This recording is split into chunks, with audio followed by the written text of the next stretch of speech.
Hello and welcome to the RedLaughRiot podcast. My name's Matt. And I'm Ben. And yeah, so this is probably going to be I assume it's going to be the last one for the year. So Merry Christmas and a Happy New Year to Merry Christmas. to all our listeners, all 5 of you. Yeah, so should we just jump right into it? Just jump right into it. First segment of the day, which is reading the headlines, where we read some headlines. Starting with Blizzard employees staged a walkout after the company banned a gamer for pro-Hong Kong views. Oh, okay. Yeah. So a gamer had pro-Hong Kong views, and Blizzard banned them, and then people working at Blizzard staged a walkout. Yeah. That's what happened. You have to read the headline backwards to make it make sense. Yeah.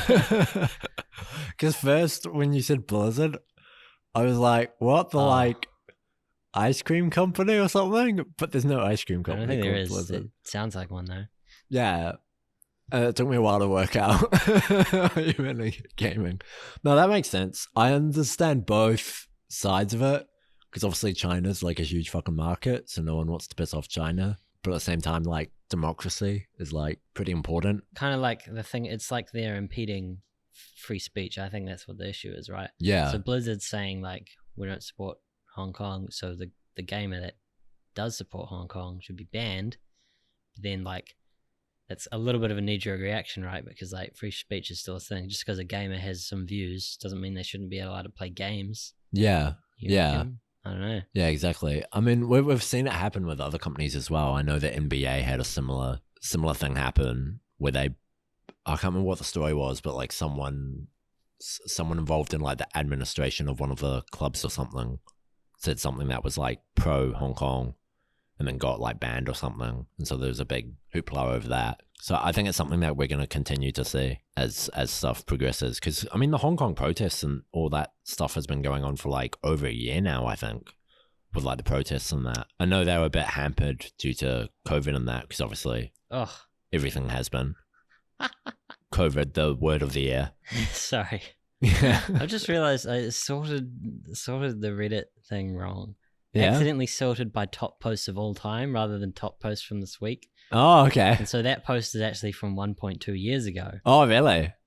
But like I said, I wouldn't have been surprised if it had happened today. Yeah. You know, because that shit's still going on. You know. Yeah. Have you got any that are more recent? I've just refreshed and now I'm having a little scroll. Having another little scroll. The worst thing about scrolling through the top posts on Reddit is that most of them are just GIFs. Yeah. GIFs just get the most votes. And I'm just like trying to find actual like headlines. News. Here we go. Unsurprisingly, we've probably talked about this before. Coca-Cola, Pepsi, and Nestle named top plastic polluters for third year in a row. Yeah. Yeah, that's not good, guys. Yeah, I'm not surprised at all. I think it's a thing as well of like, it goes back to something that I've been saying for a while.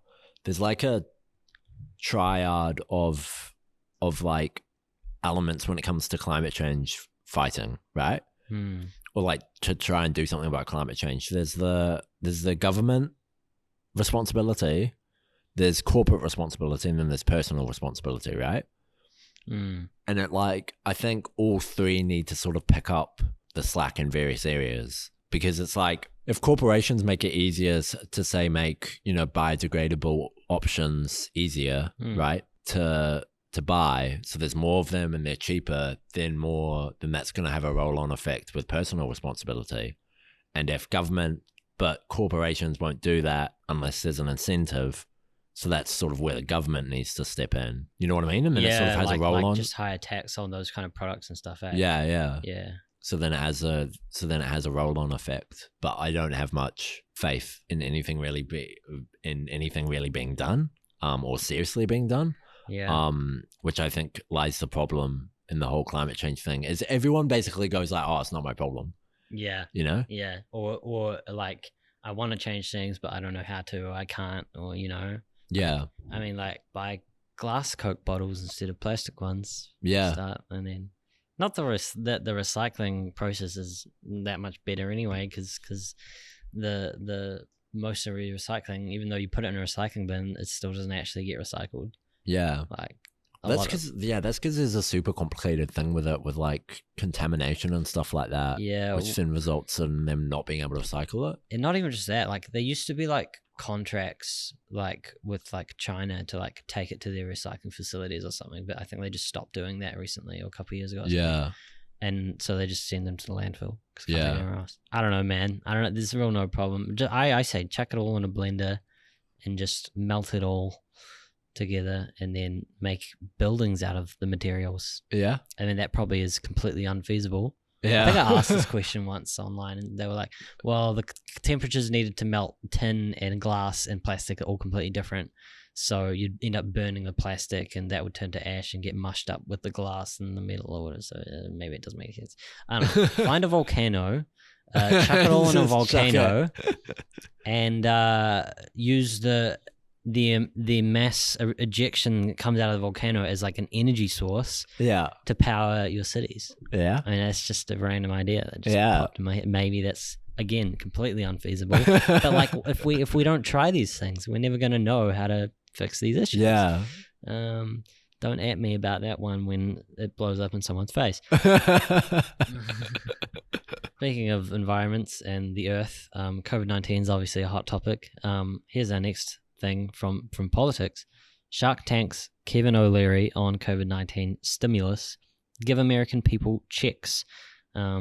Stop funding companies. I just want to point out that they misspelt the word checks. They spelt it like check, like a checkbox, as opposed to check like a money check. Yeah. Just saying that that's what they wrote. So they spelt it CHECK yes. instead of with a Q. Yeah. Yeah. I think maybe that theoretically is just an alternative spelling, but that would be a typical American thing, because Americans are just lazy when it comes to spelling. Yeah. And they're just like, oh, it's just spelled this way for us. Yeah. And yeah, it's like, why? I don't actually know how it works, but it sounds like the stimulus checks were going to the companies to pay their employees. Yeah. But a lot of companies probably just hold on to the money or don't even need it, but get the extra money and don't actually pay that out to people who don't actually have jobs, I'm guessing. Yeah. I think as well there was a whole thing, because I know there was a similar sort of thing with here in New Zealand with the payout scheme. What was it called? I can't remember what it's called, but the payout scheme here with like, I think it was like the warehouse or something got busted with like not giving money back or something. Yeah. And it was like a couple mil, I think, as well. Like it was a significant amount of money. Yeah, it was kind of shocking when all that stuff came out, and like it was just like, everyone gets all this money and there's no questions asked. We're just going to give it to you. And I was like, really? Yeah. Because then it's come back and they've been like, well, actually, nah, if you earn this much, you have to pay all that money back. So it's like, I don't know, the government could have made it slightly harder for businesses to get access to that money if they couldn't prove that they needed it. Yeah. Some businesses have still been making money, if not more money than previously. Yeah. You know? And so employees are still getting paid the same or more, maybe. I don't know. And then there are other people, who have just lost jobs completely. It's like, how do they get access to the money? That's why I think cutting the middleman out is probably a good idea rather than giving it to companies. Exactly. Basically, I don't trust companies, really. I read something this morning that was like, if all the billionaires in the world, like, Jeff Bezos and Tim Apple and, no, not Tim Apple, what's his name? Microsoft guy, Bill Gates. Yeah. If they like, assuming that they sold all their assets, which they was not going to do, they could give $3,000 to every American citizen and still be earning more money than they were already making beforehand. Not that 3,000 is realistically a lot if it's only the one sum, but it's still like, it just shows like how much money is in the pockets of these rich people. Yeah, it just goes to show the state of wealth inequality. And then as well, I remember reading a thing saying that the top 1% their money has actually grown as a result of the pandemic. Yeah. Stuff like Amazon's been absolutely fine and booming as per usual. Like that's such a huge company. Like it's ridiculous. Which is it's kind of fucked up how like a small amount of people control so much of the wealth, and the fact that so many people have been losing their jobs and stuff for, as a result of this pandemic. or you're getting sick or whatever, and again, a small percentage of the population have been profiting off of it. It's kind of both fucked up and a little bit disgusting, if I'm being honest. Yeah, definitely. You know what else is just a little bit, well, I don't know about disgusting, but I mean, it's really weird and crazy. Yeah. That is that Hayden Christensen returns as Darth Vader, joining Ewan McGregor in the Obi-Wan Kenobi Disney Plus series. I don't know about you, but that's just one of the most ridiculous headlines I could have read. And actually, it's not the most ridiculous headline. So yesterday, I think it's D23 or something was happening. I don't know. There's just a bunch of Disney announcements came out yesterday. Yeah. This being probably the biggest one. I don't call myself a huge Star Wars fan, but I would question why this is happening at all. Like, from memory, I could be wrong, but from memory, when we first see Obi-Wan in A New Hope, he's like said that he hasn't seen Darth Vader in 20 years or whatever. Yeah. And this series is meant to be set between eps 3 and 4, so I'd assume that since, you know, when they had that battle on the volcano, that was the last time they saw each other until episode 4. But now it sounds like they're going to end up having battles and stuff like in this series. I'm like, yeah. Why? Yeah. We saw that. Do we really care? Like, I don't know. Like, I didn't even bother watching the new season of The Mandalorian. Like, I thought the first season was like okay, but like not enough to make me want to keep watching it. It's like I get that Star Wars fans like it a lot. It's very cool, Star Wars wise, like what it is. But I'd rather watch that than watch more Anakin crap. Like what? I don't know, man. I mean, Ewan McGregor's great, but like, don't know about more Anakin Darth Vader stuff. I don't know. It's like they saw the last 10 minutes of Rogue One and were like, oh my God, gotta capitalize on that, gotta make more of that, you know? Yeah. Even though that wasn't even planned in the original Rogue One script. Like, that was literally the editor of that movie suggested that they put that in because they needed something more climactic for the end. Like, yeah. And all the fans loved it. And so they're kind of like, it sounds like they're just taking that and they're just, we need to put Darth Vader in the series, obviously. Yeah. I don't know. I think it's a story of like milking it for all it's worth. Which is, you know, pretty typical of any franchise, really. Yeah. Yeah, and like as long as there's a demand for it, it's gonna keep happening. The film industry's main thing is to make money, so as long as it's still doing that, they'll keep doing it. Yeah, and speaking of milking things for all it's worth, I know we only do 3 headlines only, but this is related. Yeah. At least. Again, another Disney announcement. They released the first image of Pixar's Lightyear, starring Chris Evans, the definitive story of the original Buzz Lightyear. Yeah. It's like, what in the hell? Like, not only is this just, like, Toy Story 4 was already milking the series more than it needed to be.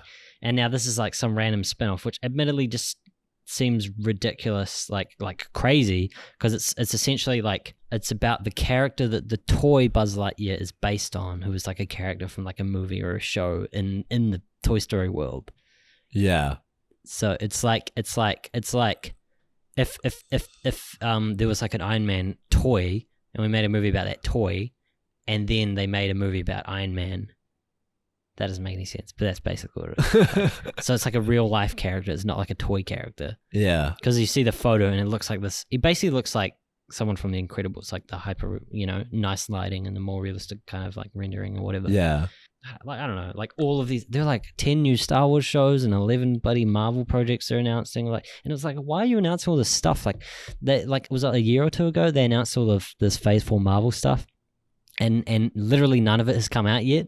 Yeah, with COVID and stuff. Like, Black Widow was delayed, the shows were delayed, and now they've just announced all this other stuff. I'm like, can you just hold the phone and let us see what you've already announced? Like, what? There's too much. You're actually like announcing too much right now. It's just like, it's like they just like want to lift people's spirits, I guess, with COVID. It's like, you'd lift people's spirits more if you actually released your movies. Yeah. You know?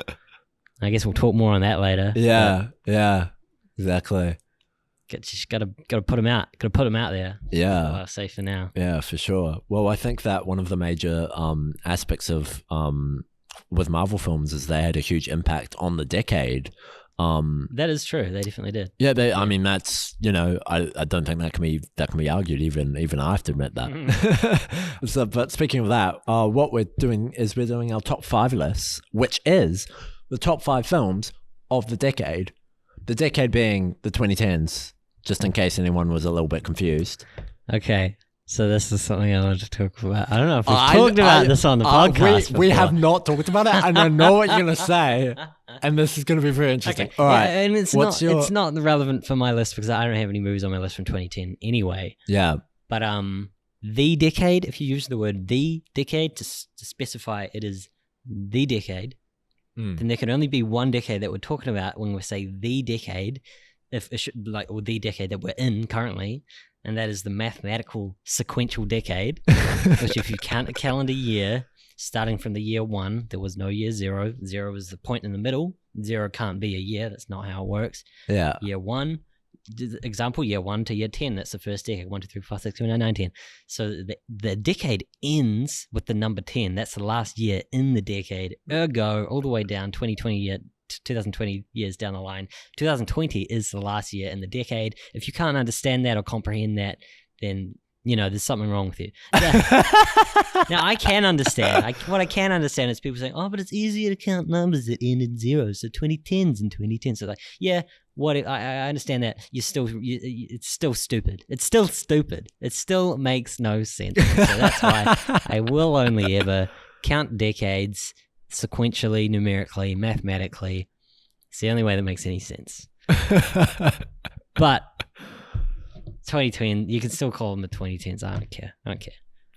You do whatever you want for your list, and not that it makes that much difference in this case. I feel like it's not going to matter with the list that I have. I don't have any 2010s or 2020s on my list. Just looking at it. So I don't think it's going to be an issue. I see where you're coming from, but I do disagree. But here's a wrench that I'll just chuck into it. Me and my mate have a theory, and this is not a numerical theory. This is like more of a cultural theory, right? And our theory is that the 90s ended in about 2003, like early 2000s. Oh, yeah. Like culturally. Yeah, I see what you mean. In terms of like Walkmans and shit was still around in like early 2000s. Because of the age that people are born. Like people call themselves 90s kids if they were born in 98 and 99, but like they didn't live in that time. They still call themselves a 90s kid. So you being a 90s kid didn't really, it kept on for the next 5 years basically for you culturally. That makes sense. Yeah. It's all just It's all just who cares? I mean, at the end of the day, time is relative, and it's just a thing that humans made up at one stage. It doesn't really matter. And someone had the great idea of putting things in tens, and I don't know why we didn't stick to doing it that way, but. Like there is a decade called the 2010s that goes from 2010 to 2019. That is a decade. That is a period of 10 years. Yeah. It's not the decade because it's not a sequential. Yeah. It's not the next one in the sequence. It's just a decade. Yeah. It's a period of time. I think I vaguely remember reading something about like it was both sides of the argument. Yeah. And it was basically saying both arguments are like technically correct. But one is more correct than the other. But in different ways, I guess they're correct. Yeah. Like, yeah. Yeah. Anyway, all right. Enough talking about math, for fuck's sake. Do you want to go first, or should I go first? We'll roll a dice. All right. I'm gonna roll the dice. If it's an even number, I'll start. If it's All an odd right. number, you'll start. It's 2. I go first. All right. And my number 5 on the list, my 5th, and I should disclaim as well. Actually, I don't even know. I just vaguely said these are the top 5. It's like I don't know if I was ranking them as the best movies or my favorite movies. I don't think it's that. It's more about what is the best of this decade. Like it best represents this decade. Like it might not be my favorite movie, but it could be my favorite movie of this decade because when you take it out of this decade. Like when you look at this decade, this had the most impact on this decade. Yeah. And I'll talk more about that with some of my examples. Because there's one example, for example, that's like number 3. And that's a movie that I love that I would still watch in 50 years and think is one of the best movies.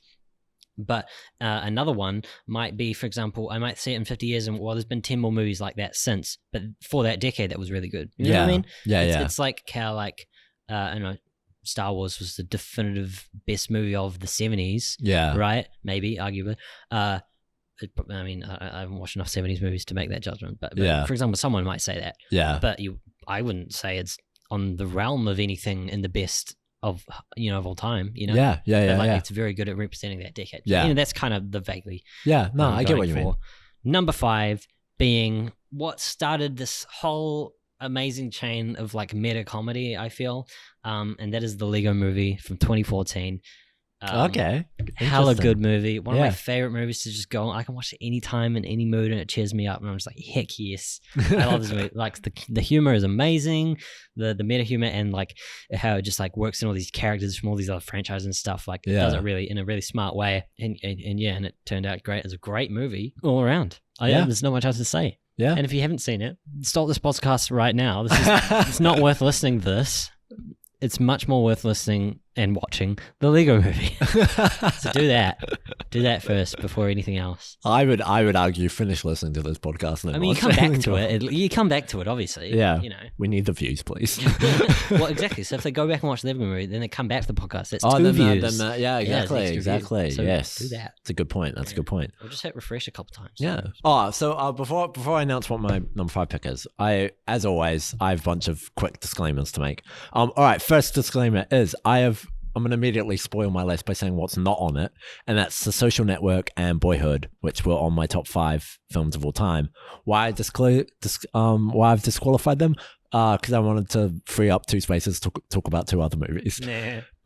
And then my other... You have honorable mentions. You could talk about them still. Yeah, and I've already talked about them, so... and then my other one was I tried to, like, make my picks be in various different categories on that, to like not have them like all as dramas and stuff like that. Anyway, so my number 5 pick, I don't know what genre this pick is. It's probably the coming of age-esque film. Is Moonlight. Oh yeah. Yeah, Moonlight was just a really good movie in terms of, obviously directed by Barry Jenkins, won Best Picture. Even though winning Best Picture is not indicative of being a good film. I mean, usually it's at least good. Yeah. But you know what I mean though? Like it's not. Yeah. No, but I just Moonlight was just a really good film that just I don't know, it sort of has like that thing of it being split into 3 parts, shows the main character growing up gay, which I love, and just has great performances, well written, well directed, well acted, and just a really good feel good movie. Yeah, that just tells a beautiful story that's just beautifully done. Yeah, not much else to say really about it. I feel like it's a fair representation of like what a good kind of Oscar bait kind of movie is for this decade, there's a lot of movies that kind of have that similar kind of vibe that have been coming out in the last decade. Number 4 for me is Ex Machina, also from 2014. Hey. This is like definitive in terms of its like relevant sci-fi, which is not like like Star Trek and Star Wars is like fantasy sci-fi, but what I call like relevant sci-fi is like science fiction that is like slightly more in the realm of dystopian / quite potential near future type stuff that we should be worried about. Things that are cause for concern. And that's the kind of sci-fi fiction I really love the most, really. And another example is like WALL-E, where they're like, in space in these big ships for 700 years or whatever it is, living this it's like quite a dark dystopian thing when you think about it, even though it's in a kid's movie. Yeah. And like it's all controlled by this artificial intelligence that's like trying to do things for them, And so like, I guess I shouldn't say too much about Ex Machina, but like the feeling that it gives me is that, oh my God, like this could happen. Yeah, exactly. This is frightening, frightening. It's not just like, ooh, flashing lights and spaceships. For sure. It's like, ooh. Would you agree that it's more of a case of it's sort of has a blending in of social commentary? Yeah, that's exactly what it is. Yeah, sort of has something relevant to say and has something sort of serves as like a warning. You know what I mean? Of like, hey, this is the future. Maybe let's not go down this track. Yeah. I would totally agree with that pick for sure. Funny enough, in a similar vein, my number 4 pick is also a sci-fi film. Again, I did a similar thing and still a 2016 film, and that's Arrival. So I wanted to pick a sci-fi film. And I thought this one was probably my favorite sci-fi film of the decade. Again, it's just one of those films that's really, like, the story was so unique and it was so interesting how they used what's the word I'm looking for? Like the study of language. Oh yeah, linguistics. That's the one in it, and I thought that was really well done, and sort of how we deal with an alien situation, situation, and sort of the balance of diplomacy versus military action against a foreign threat, which I think is really interesting, and to be honest, probably has a little bit of commentary in an opposite vein of Ex Machina, and that Ex Machina is looking forward, but Arrival in a way sort of looking backwards, and that it's commenting on it's commenting on colonization, in the past. And that one society, meets another, and that usually ends in destruction of one of the other cultures. And that I think one of the things that worries people about the potential of alien life forms is the fact that if there isn't an alien life form out there, that they're most likely and they're technologically more advanced than us, that we'll see something similar. And I think that's the thing that creates the fear and anxieties of that becoming reality. Yeah. Which I know I just find that really interesting and powerful, and yeah, like I said, I just thought that the screenplay in particular was the highlight of the film, and yeah. And I've noticed that like in this decade, there's been like a few films like that. That's like kind of exploring like the idea of like aliens or us in the future or other aliens in the future, stuff going on in that realm. Interstellar did it a little bit with the whole idea of like there's these people out there, but actually was that us in the future? Maybe making a thing for ourselves, like and it's the idea of like technology advancing to a degree that right now we can't comprehend what it is that actually is happening. Yeah. That it could be us in the future. And I wanted to point out a film from 2020, which is in this decade. This is not on the list. I'm just tangenting off your one. Yeah, for sure. Directed by Johan Johansson, who is actually the film composer on Arrival. Okay. And it's this kind of like experimental film, which tells this narrative about a future humanity sending us a message, basically. Okay. Yeah. And it doesn't have visuals besides like footage of like these old, I don't even know what it was, like these old like ruined buildings and stuff, and like all this. It's kind of like documentary footage of just like nice looking just footage. Yeah. And then it has beats of like this little green dot that's like speaking to you. It's the voice of Tilda Swinton talking to you for 72 minutes. Wow. Like, which you wouldn't expect. Like when I watched it, I was like, didn't realize what the film even was. Yeah. And maybe I shouldn't be telling you. You just go watch it. But yeah. But like it's like, yeah, I said it for 10 minutes. I'm like, this has been a long voice intro. And just keeps going. It's, oh my God. It's actually really fascinating. Yeah. So talking about, the ideas of future generations coming back to the current time to warn us about stuff. Even Tenet did it, where they were like, there's this future, we want to save the future from destroying itself from climate change and stuff. And so it's a common theme in this decade, I think, of saving ourselves via the future selves. None of it makes any sense. Yeah. It's just an interesting thing to think about. Do you remember what the name of the film was? Oh, the one, the Johan, the 2021. It's called Last and First Men. Okay. So I saw it as part of the New Zealand International Film Festival here, and incredible, great flick. But I don't know if it's available to watch anywhere else or not. Okay, cool. My number 3 is my favorite film of all time, Kimi no Na wa, or Your Name.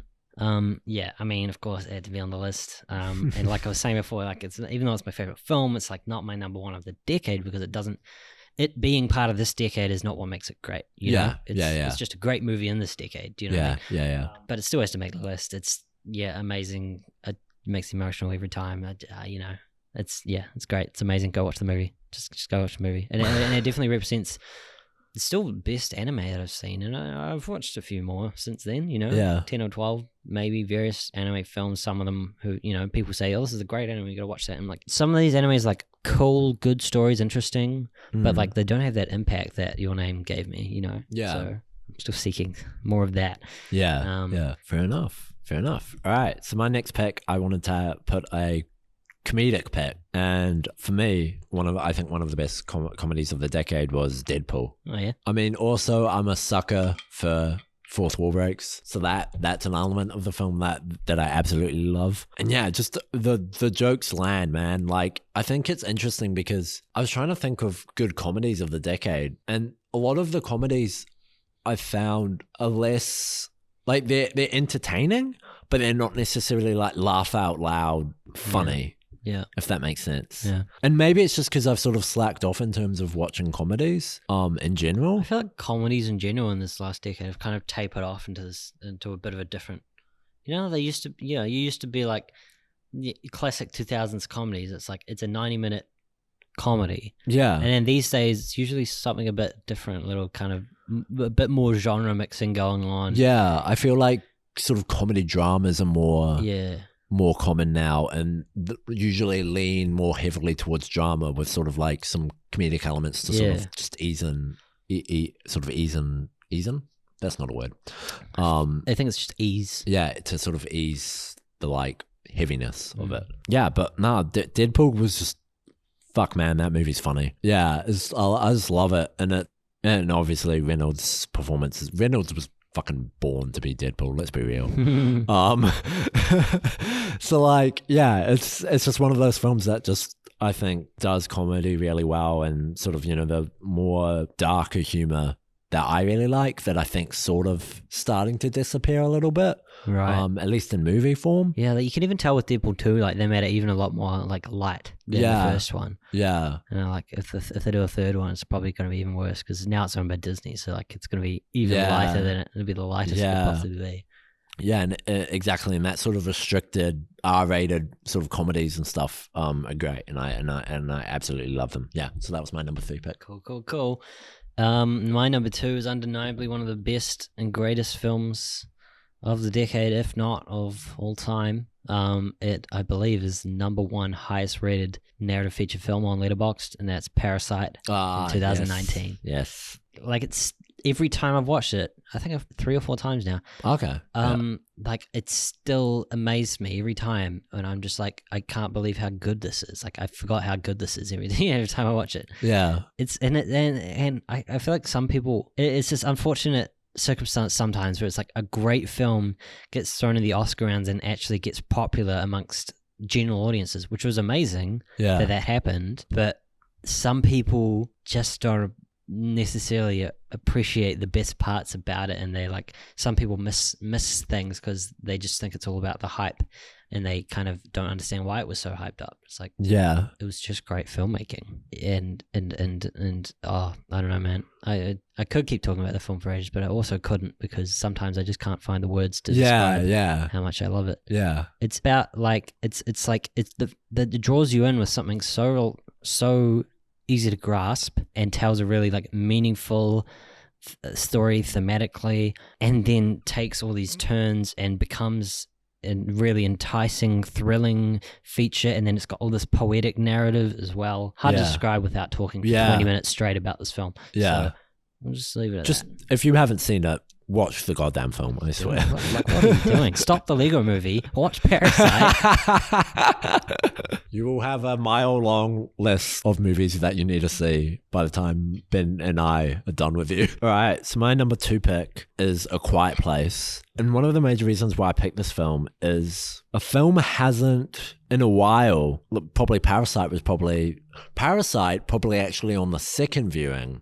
I found that Parasite was better on my second viewing, and I'm not sure why, but probably a big aspect of that was the fact that the first time I watched it, Ben's going to be very triggered by this. First time I watched this, I watched it on a plane. Oh my God.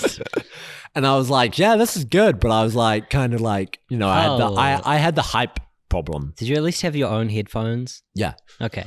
So at least you weren't listening to the crappy airplane headphones. Yeah. And then I watched it a second time in theaters to redeem myself. And yeah, then I was like, after that second viewing, I was like, okay, I get it. Like, I totally get it now. Like, I get the hype. I get the, But since Parasite, but A Quiet Place, after I finished it, I was just sat there, the credits were rolling, and I was just like, holy shit. You know what I mean? Yeah. Like, and I think that's. I haven't even seen the movie, but I know what you mean. Yeah, and so that's the mark, I think, of a great film. Yeah. something that Netflix really doesn't understand is that experience that you can have after a movie's finished, sitting while the credits are rolling, just like thinking about it and being like, holy shit, like thinking about how good it was, thinking about the world you were just involved in, the performances, whatever it was about that movie that you loved. Immediately, within seconds of the credits rolling, Netflix is like, do you want to watch this trailer for Trailer Park Boys? Like, no, I do not. I want to sit in silence for just like 5 minutes. Give me 5 minutes. Frustrates me just let me sit in this moment for a bit and enjoy it and reflect on this movie and this journey that these filmmakers have brought me on. It's like whenever I finish an episode of Black Mirror, it's like, do you want to watch the next one? No, that was too much. I can't do 2 in a row. So A Quiet Place was just one of those films that just completely floored me in terms of how good it was. In terms of it, and I think the major thing was just its intensity, in terms of, obviously, because the concept of it being, these people in this situation where they can't make any noise just revs up the intensity of the film so much. That every noise that they do make, is life or death. Right. And so that, I thought that it was incredibly well done. So that was my number 2 pick. Yazing. And now it's time for some honorable mentions. Starting off with The Hunt from 2012, starring Mads Mikkelsen. It's a Danish film that is just such a great movie. I really don't want to even say anything about it. Just watch The Hunt. Yes, I've been watching a lot of great foreign movies in the last year, and like some of them are just wow. Some of them you're amazed that like these aren't more famous. Like it's literally just because of a language difference, and that's kind of sad. Yeah. So there you go. Waves, which is a movie I saw in theaters, came out in theaters this year, but I think it's technically a 2019 film. But I think most places got it only this year. And that is directed by Treadwell Schultz. And it's, again, one of those movies I don't want to say very much about, because don't even read the synopsis, because it will tell you too much. This is one of those movies where, like, you go in just thinking it's one thing and you don't even know. Well, if you don't know what it's about, it just takes you on this incredible, enticing journey. And I love it. It subverts expectations of what a typical film structure would be, that kind of thing. I love the movies that do that. Another movie that does that is Mother! From 2017. I still need to see that. Aronofsky, and wow, I was just blown out of my brain when I saw this. It's like, what in the world is going on? I love it. Similarly, Under the Silver Lake, 2018, another one of those movies. I fall in love with the intensity and this just crazy mystery that's going on, shivering feeling that you get when you like, it's hard to describe, but I'm trying to visualize it, even though it's not very helpful for podcasts. Like it's that shivering, like intense feeling in your gut. Like you feel like shit's going down. Like I don't know. I love that feeling. Mother and Waves and Under the Silver Lake all give that. Yeah, and then the other ones I just wanted to mention, which really just represent, I guess, a lot of what this decade was about, is Avengers, Infinity War, and Endgame. Really, a huge representation of this decade, and some pretty good movies that kept off reasonable franchise, I guess. Yeah. What else isn't there to say? I mean, the cultural significance of the MCU is undeniable. And as you said before, it's almost too much now. Yeah. It's like next year you'll be going to see a movie. It's either a Disney movie or a Disney movie or a Disney movie. Probably a Disney movie. Yeah. That is assuming that they even bother putting them out in theaters, which they won't do. In which case, they're all Warner Brothers movies, which is great. Yeah. Keep doing that. Yeah. I want theaters in movies, or the other way around. Movies. Yeah, I gotcha. Yeah.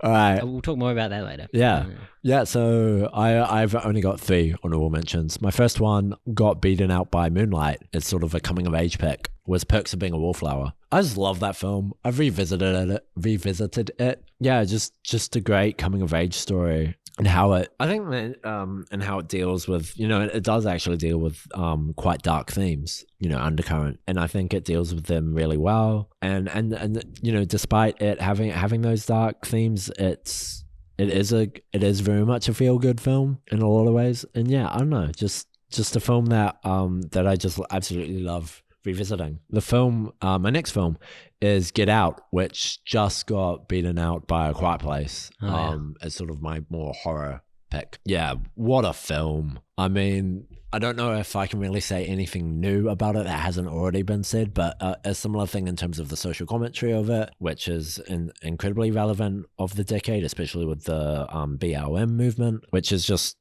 yeah, which is important as well. Yeah, so again, one of those films of where it, you know, has something to say and says it well and, you know, is incredibly impactful. Yeah. My final pick, which just got beat out by Arrival, was Inception, which I think was a 2010 film. It was. Let it pass. Yeah, what a film. I mean, understandably, that had a big impact on this decade. Yeah. So even if it came out the year before the decade began, yeah, it still had a big impact. Yeah, just what a film. Like, again, I think in a similar vein when it comes to whenever you watch a Nolan film, you have to pay attention to it. You know what I mean? You can't leave, man. You can't leave for a second to go get some water or to pee. Nope. You're in your seat for however long the film is. I think it's like 2 hours. Is it 2 hours? Probably. 2.5 maybe. Yeah. 2.5. Yeah, just a great film in general. It's my honorable mentions. Fantastic. And my number one is genuinely what I think represents the decade better than anything as being like the best piece of media to represent this decade or to come out of this decade that will hopefully ignite more amazingness in the upcoming decades. And that is Spider-Man Into the Spider-Verse. Yeah. Not only does it represent the uprising of comic book media, but also it's like just one of the most innovative films ever. Yeah. You know, and like it's, you know, I don't want to say it's the new Citizen Kane, but like it can have that effect, could have that effect, you know, in terms of like innovative ways of filmmaking, bringing a new way of telling that story forward just through the means of its unique animation style and just how open and free it was. It didn't feel like it had to follow this ordinary Disney type structure, you know, like it free flowed. It had all this comic book stuff just flashing on screen with the text bubbles and all that kind of stuff going on. Like it was just like it's just like its own pure creative being, you know? Yeah. Like fueled by creativity rather than by profits, which is what so much of this decade is all about and what movies have often always been about. It's about digging up that dough. Yeah. But when you see a movie come out like this that has such an impact and that is so good and so pure with its intentions, it's like, it just makes me want to cry, you know? Yeah. And it also makes me want to cry when I think about the fact that probably the sequels are going to be dulled down with what I've just been talking about, with them kind of taking advantage of its popularity and then making it into this safe formula. Hopefully it doesn't happen. Hopefully Sony has some balls and sticks to themselves and keeps going on what they stick to their guns, I guess.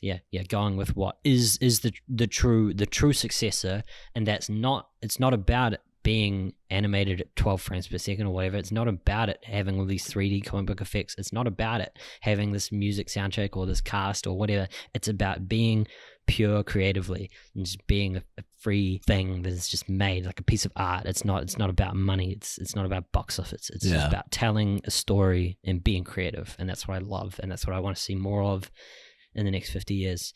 Yeah. But who knows? So my number one pick is a film that I've mentioned so many times on the podcast, and that is The Big Short. Oh. I love this film so much, man. Because here's the thing, right? A film about the 2008 financial crisis, right, has no business being this good. You know what I mean?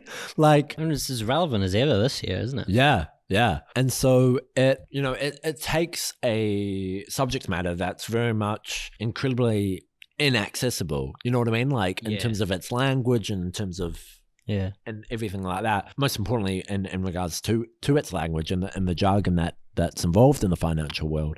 And through the fourth wall breaks and that, it makes it accessible and it makes it so it's like, okay, now I understand what's going on. And then so you've got that aspect to it. You've also got the aspect of it that it kind of genre mixes in like the weirdest way possible. You know what I mean? Like it's a drama, it's a comedy. There's even a little bit of a horror element to it.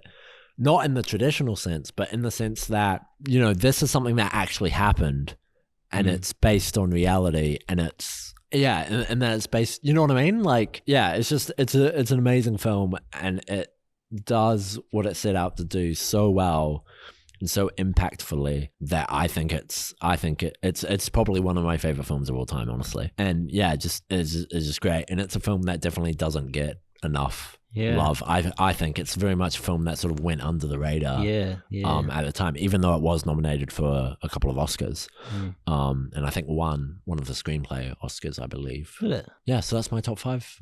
I really need to watch that movie again. Sometimes I question whether or not it's just like one of those films that you think is really good because it's like made in such a way that it just makes you think it's a good film, but like, why was it? Why was it a good film? It's hard to describe why you would enjoy that movie. Yeah. It's like, I enjoyed it, but why? Yeah. They're just talking about numbers and money. And it's like, what? Yeah. Yeah. But yeah, no, I want to watch that again because I need to. I hope you've enjoyed spending this 50 minutes with us talking about movies. Yeah. Some cool movies that have been around for the last 10 years and have been doing some good things. Good things, yeah. For the world. Absolutely. Yeah. I hope you stay tuned for the next part where we continue talking about movies and the impact that they will have in the next decade. Indeed. And also please like, comment, subscribe, all that fun stuff. All the things. Please do that. In your defense for not wanting to just subscribe and support us, we have not been the most consistent in this year. Yeah. But as with most things in this year, nothing is consistent. Nothing has been consistent in this year. There you go. I hope you just appreciate the small joys of life, and you know, obviously everyone's in hardship, so yeah, no pressure for anything. Yeah. But you know. Yeah, but you know, leaving comments free, so that's also true. It's free unless you live in China and you don't have access to YouTube, and you have to like, pay for some secret VPN to get access to YouTube. In which case, if you are doing that, thank you so much for listening. Yeah. You're amazing, and I hope you keep listening. Yeah, I've been Matt. I've been Ben Claus. Merry Christmas.